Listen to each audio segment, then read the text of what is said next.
Ito ang Presidential Broadcast Service. Radyo Pilipinas. Radyo Publiko Ng bagong Pilipinas para sa bagong Pilipino. Naghahatid ng mahahalagang balita at impormasyon na guugnay ng pamahalaan sa sambayanan. Tulay sa himpapawid ng serbisyo publiko. Radyo Pilipinas. Radyo Publiko. Ang boses ng Pangulo. Sa Iloilo, Radyo Pilipinas. 585 AM. Philippine Standard Time, alas 8:04 na sa aga. Nagapanguna nga balita sa syudad, sa mga banwa, sa probinsya sa Iloilo, kag kaingon nga mga probinsya. Mga pananawon sa likod sa mga balita. Inyo mabatian sa Radyo Pilipinas Iloilo News. Mga balita nga magasugata sa inyo nga aga. Yin bantayan, yin sunod, yin tipon sa Radyo Pilipinas Iloilo News Team. Gikan sa hulot balitaan. Diretso sa inyong palamatian. Yari yan! Radyo Pilipinas Iloilo News.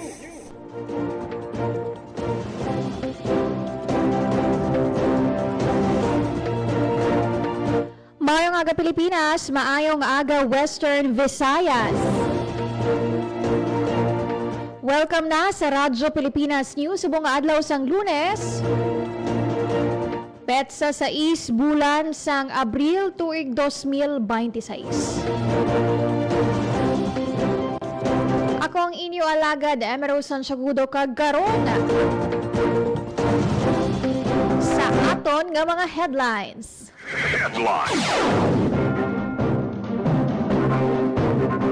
Iloilo City pangunahan ang pagbukas ng Filipino Food Month 2026. Yara sa masobra 8,000 kasalakyan natigayon nga mainspeksyon sa Oplan Biyaheng Ayos sang LTO-6.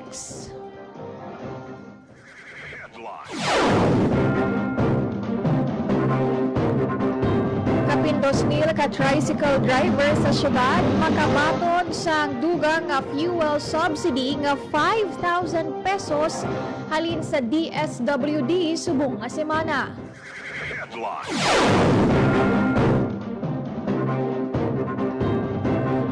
Bacolod City LGU naghatag sang rice subsidy sa mga driver sang public utility jeepneys.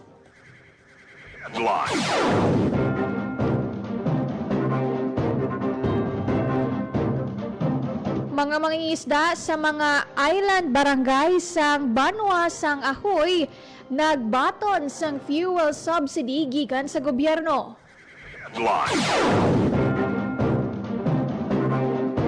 Governor Miraflores ginkalipay ang pag-abot sa Boracay sang MS Adora Mediterranean.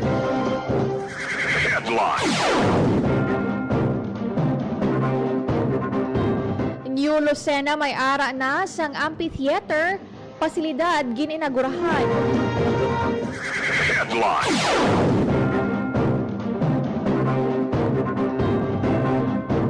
Malay Info Desk ginlapta sa isla sang Boracay para maghatag giya sa mga turista.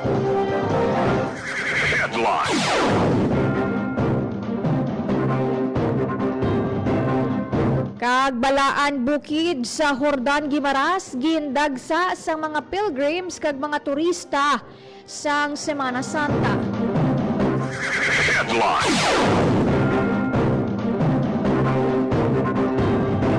Philippine Standard Time, alas 8:08 na sa aga. Kagkaroon sa detalye na sang balita lokal.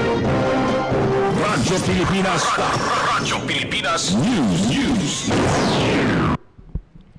Pangunahan sa Iloilo City bilang 11 nga UNESCO Creative City of Gastronomy sa Pungsod, Pilipinas, ang pagbukas sang Filipino Food Month subong nga adlaw sang Lunes, Abril 6. Hiwaton ang nationwide opening sang National Food Month sa SM City Iloilo Terminal Market alas 10 sang aga sa pagpanguna sang National Commission for Culture and the Arts. Kaupod ang Iloilo City Government, Department of Agricultural, Department Department of Tourism kag Philippine Culinary Heritage. Ang selebrasyon sang Filipino Food Month subong nga tuig may tema nga Connected by Taste, the Filipino Food and the Flavors of ASEAN. Lakip sa mga nakalinyang aktibidad ang Chef's Exchange Program sa pili nga mga universidad sa syudad sa Abril 6. Iloilo Gastronomy Symposium sa FINMA University of Iloilo sa Abril 7. Ilonggo Creative Nanay Cook-Off sa SM Central Market sa Abril 8. Ilonggo Youth Day sa SM City South Point sa Abril 24. Hiwato naman ang closing program sa SM City South Point sa Abril 30. Radyo Pilipinas. Radyo Pilipinas News. Makabaton sang duga nga 5,000 pesos nga cash relief assistance ang may kapinduha ka libo ka tricycle driver kag operator sa syudad sang Iloilo gikan sa Department of Social Welfare and Development o DSWD subong nga semana. Ang pondo para sa dugang nga fuel subsidy gikan sa DSWD kag magabulig naman sa tagtagaday sang subsidy kag pag-facilitate ang Iloilo City Government.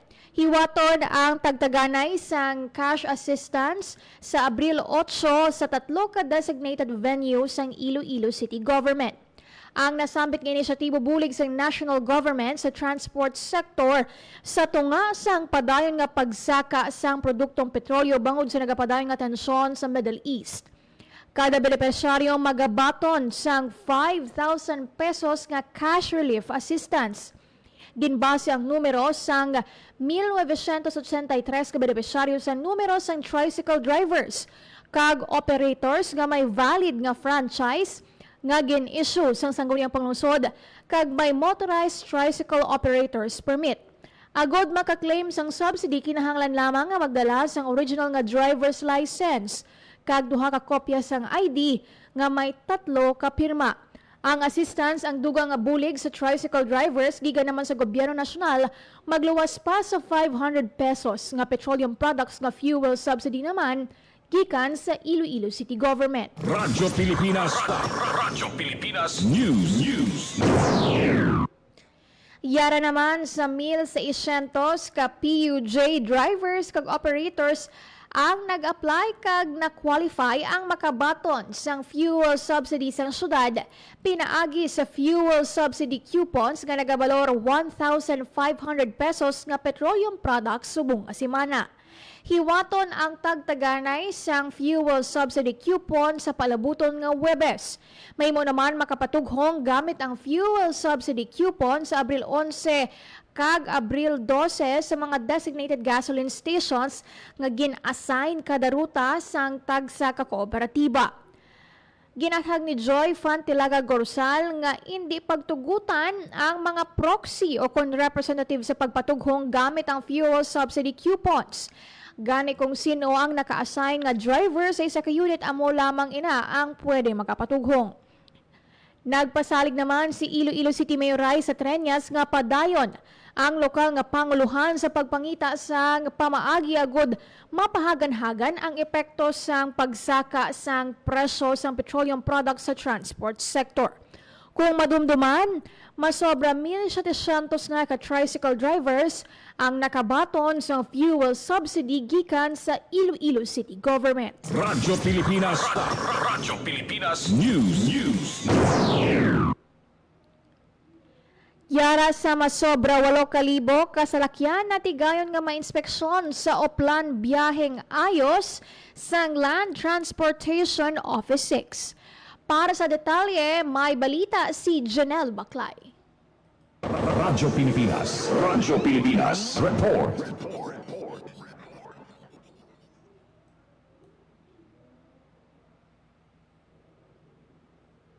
Kalibo ka mga salakyan na natigayon nga mga inspeksyon sa Land Transportation Office 6 Enforcement Team sa Oplan Biyaheng Ayos 2026 sa mga nagapanguna nga dalanon kag transport hub sa Western Visayas. Yara sa 18 ka koloron nga salakyan ang gindakop.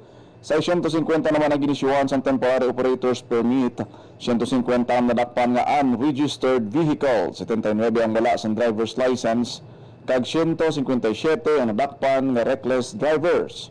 Kabahin sa direktiba ni LTO 6 Regional Director Attorney Jose Duspan II, kag Assistant Regional Director Jack Kunlo, lakip sa padulungan sa enforcement team ang People's Terminal sa Pavia, Ceres Terminal sa Tagbak, Mohon Terminal sa Molo, Iloilo, Dumangas Ports kag Iloilo International Airport. Yara naman sa 1,529 ka mga drivers ang impedalom sa Oplan Harabas ang LTO kag Philippine Drug Enforcement Agency gikan sa probinsya sang Aklan, Antique, Capiz kag Iloilo sa diin pulo ang nagpositibo sa illegal nga droga.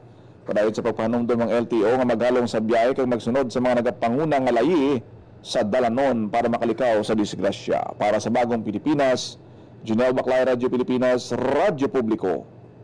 Lokal-lokalibo ka mga salakyan na natigayon nga ma-inspect. Sa iban pa nga balita lokal, Bacolod City LGU naghatag sang rice subsidy sa mga driver sang public utility jeepney. Para sa detalye sang balita, may report si JP Hervas. Radyo Pilipinas. Report. Nagpanagtag sang libre nga bugas sa mga drivers sa Public Utility Jeepney kun PUJ ang lokal nga panguluhan sa Bacolod City.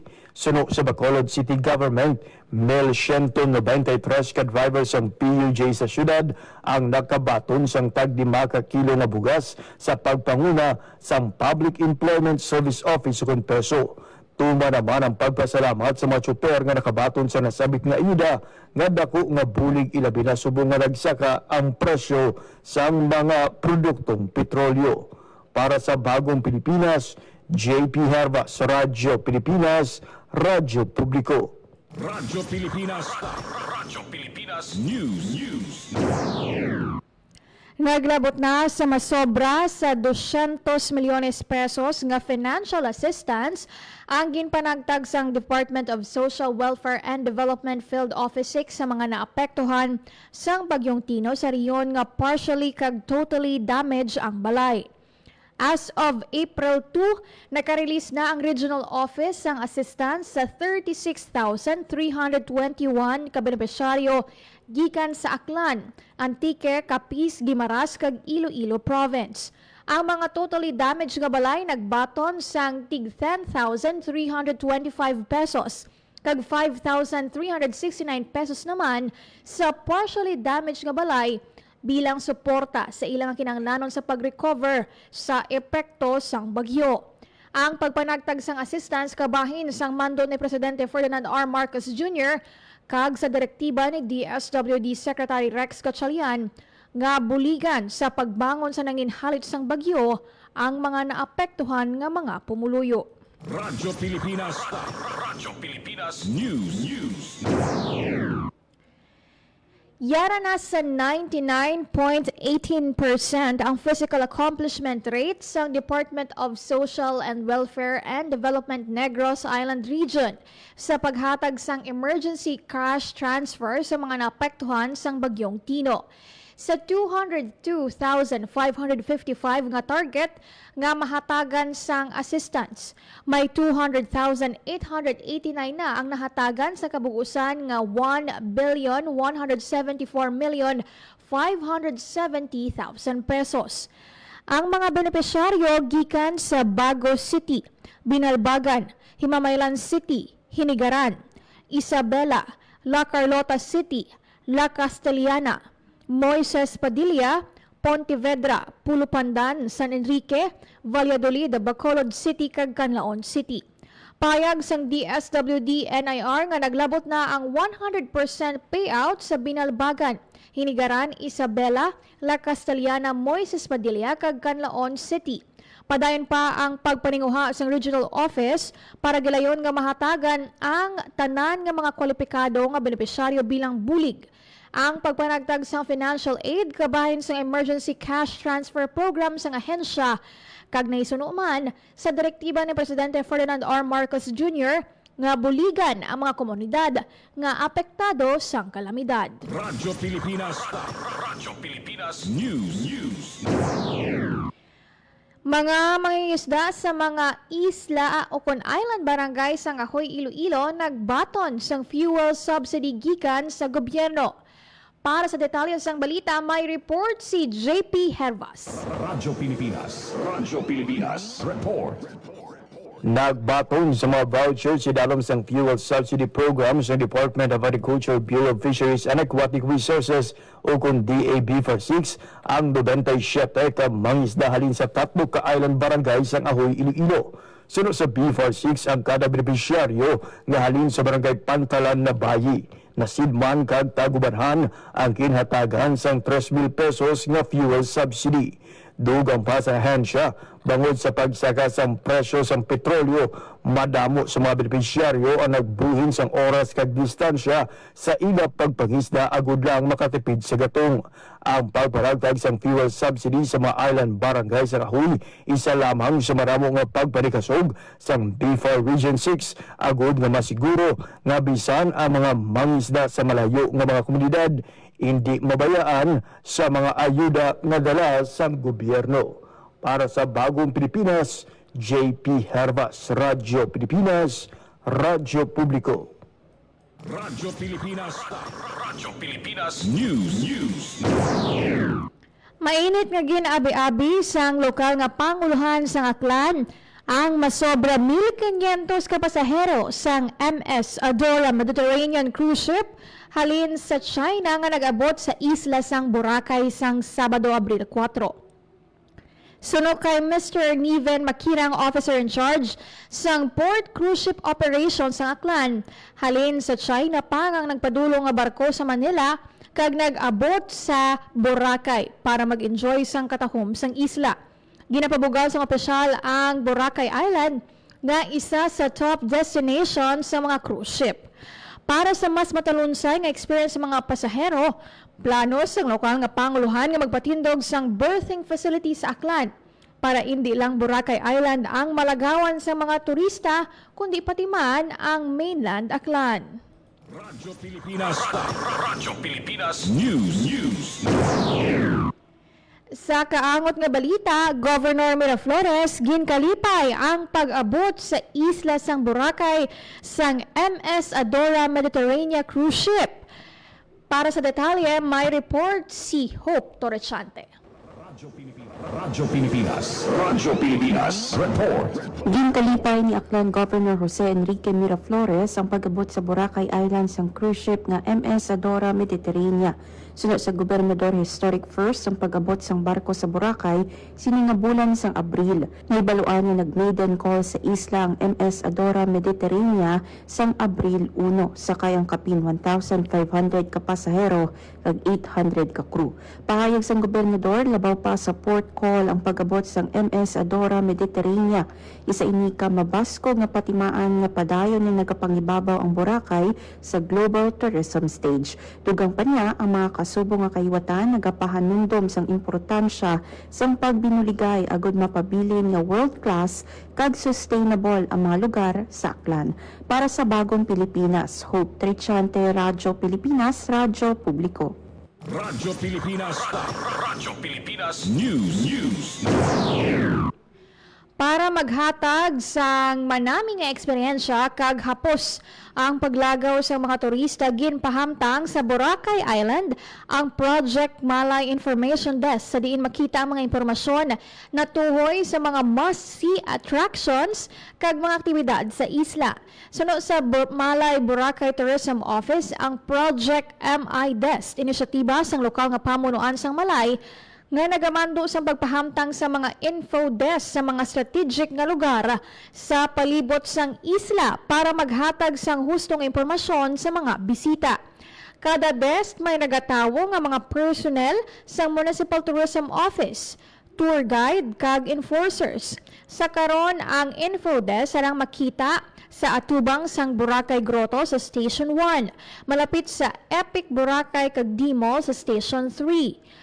O kon Station 2, malapit naman sa La Carmela de Boracay kag malapit sa Paradise Garden ang Station 3. May araman nga mga nga ginpahamtang sa activity area sa Station 1, Station 3 kag sa Bulabog Beach. Radyo Pilipinas News. Ginpatuman sa Pueblo Market sa Roa City ang waste segregation o kon ang pagseparar sa mga ginhaboy nga basura. Kadungan sini nagpahamtang ang city government sang madamo nga basurahan sa palibot sang Pueblo Market nga nagatudlo sa mga manugbaligya kag customers sang insakto nga pagbahin-bahin sang basura sa recyclable, special kag food waste. Suno kay Mayor Ronnie Dadivas pagpakita ini sang disiplina bilang isa ka komunidad kag pagpalangga sa syudad sang Rojas. Dugang pa sang alkalde nga ang pagpaninlo hindi lang obligasyon sang isa kundi responsibilidad sang tanan. Radyo Pilipinas. Radyo Pilipinas News. Lucena may ara na sang amphitheater. Pasilidad gininaugurahan. Para sa detalye sang balita, nagapanumbalik sa report si Hope Torrechante. Radyo Pilipinas. Radyo Pilipinas Report. Bukas na ang bago nga amphitheater sa Bangasang Lucena sa probinsya sang Iloilo. Gininaugurahan sa damladwang ang amphitheater na ginpondohan pinaagi sa 2024 Seal of Good Local Governance Incentive Fund. Ginalaumang nga pinaagi sa bago nga pasilidad, may ara sang dugang nga venue ang banwa para sa mga pagpasundayag sang kinaadman kag kultura amuman sa mga civic kag social events. Ara sa inaugurasyon, sanday Engineer Carmelo Orbista, Provincial Director sang DILG Iloilo kag Engineer Maria Jenica Villabeto Balani, Chief sang Project Development and Management Unit sang DILG. Kaupod ang mga opisyales sang Lucena. Para sa Bagong Pilipinas, Hope Torrechante, Radyo Pilipinas, Radyo Publiko. Radyo Pilipinas. Radyo Pilipinas News. Linibo ka pilgrims ang nag-upod sa pagtaltal sa Balaan Bukid sa Banwa sang Hordan Guimaras sang Biyernes Santo. Ang pagtaltal sa Balaan Bukid o kon ang reenactment sang Pasyon ni Jesucristo ang tuiganang aktibidad sa isla kada Biyernes Santo. Ang reenactment nag-umpisa sa municipal grounds sa Hordan. Nagupod man sa pagtaltal sa Balaan Bukid si Mayor John Edward Gando nga nagportray sa karakter nga si Nicodemus. Ginabi-abi naman sang lokal nga panguluhan sang Hordan ang tanan sa pagbisita sa Banwa. Masobra 400 ka personnel sang Philippine National Police kag force multipliers ang nagpatuman sang seguridad agud mangin matalunsay ang pagbisita sang mga pumuluyo. Radyo Pilipinas. Radyo Pilipinas News. Nagpaambit sang libre nga tubig kag pagkaon sa mga pilgrims ang Juventus Amicizia Fraternity Guimaras Chapter sa mga nagtaklad sa Balaan Bukid sa Banwa sang Hordan, Guimaras. Subong nga tuig naghatag ang grupo sang tubig, juice, tinapay kag bihon. Ang ining inisyatibo isa ka simple nga pamaagi sang grupo nga maghatag sang grasya subong nga Semana Santa. Ini nang ikawalo nga tuig sang grupo sa paghatag sang libre nga tubig kag pagkaon sa mga pilgrim nga nagataklad sa Balaan Bukid. Radyo Pilipinas. Radyo Pilipinas News. Masobra 30 naman ka mga pasos ang nagposisyon sang Biyernes Santo sa Our Lady of the Miraculous Medal Parish sa Barangay Kalumpang, Molo, Iloilo City. Sakop sang simbahan ng mga barangay sang Habog-Habog, Boulevard, San Juan, Kalumpang, Kalaparan, Santo Niño Sur, kag Santo Niño Norte. Nag-umpisa ang posisyon alas 5 sang hapon nga ginsundan sang Veneration of the Cross. Radyo Pilipinas. Radyo Pilipinas News. Nagbakal sang 5.4 million pesos nga water tanker ang lokal nga panguluhan sang Moises Padilla. Ang water tanker may kapasidad nga 10 cubic meters kag human sa stainless steel. Sunod sa Moises Padilla Municipal Government, ang water tanker ang gamiton para sa ilang nga disaster response. Sang Marso 31, formal nga ginbendisyonan ang nasambit nga salakyan nga ginsaksihan ng Mayor Ella Celestina Garcia Yulo kaupod ang pila ka opisyal sang Banwa. Radyo Pilipinas. Radyo Pilipinas News. Philippine Standard Time, alas 8:29 na sa aga. Radyo Pilipinas. Radyo Pilipinas. Kag inyo nabatian ang mga nagapangunang nga balita sa pagpangalagad sang Radyo Pilipinas News. Madamong gid nga salamat sa tanan nga nag-upod sa Facebook Live kag sa tanan nga nagapamati sa ilang nga mga radyo. Padayon ka mo nga mag-like, comment, and share sa Facebook page ang Radyo Pilipinas Iloilo kag mag-upod sa Radyo Pilipinas Iloilo Community. Liwat akong inyo alagad Emerald Santiagudo kag until next time, diri lang sa Radyo Pilipinas News. Radyo Publiko, Radyo Pilipinas. Magandang araw, si Dingdong Dantes po ito. Kapag may nag-aalburutong bulkan, meron akong reminder sa mga dapat nating gawin. Tandaan lang ang MMG. M. Makinig sa payo ng mga otoridad. Huwag na magpapaniwala sa sabi-sabi. Lalo na sa fake news. M. Mahinahon na lumikas. Bago umalis, isara muna natin ang mga pinto at bintana para hindi pasukin ng abo ang inyong bahay. G. Go bag. Make sure na may nakahandang emergency go bag na may lamang damit, gamot, pagkain, tubig, pera at face mask. Madali lang tandaan, hindi ba? Mag-MMG ka lang kapag may nagbabadyang pagputok ng bulkan. Hashtag panatag ang may alam. Maging panatag Pilipinas. Itinuloy na po natin ang zero balance billing. Libre po. Ibig sabihin, ang serbisyo sa basic accommodation sa ating mga DOH na ospital, wala nang babayaran ang pasyente. Po, ang dami pong challenge, hindi po namin alam kung saan namin kukunin, ganon, nag-iisip kung paano namin mababayaran. Siyempre po, masayang-masaya, super saya po dahil na zero billing po kami. Opo, malaking, ano po talaga, malaking tulong po. Mabilis lang din po. Bayad na ang bill ninyo. Uulitin ko, wala nang kailangan bayaran ng pasyente basta sa DOH Hospital dahil bayad na po ang bill ninyo. Naiyak ako kasi sobrang saya. Maraming salamat po, Mr. President Bongbong Marcos Jr. Hindi kami nagkamali ng taong ihinalal. Radyo Pilipinas. Radyo Publiko, Radyo Pilipinas.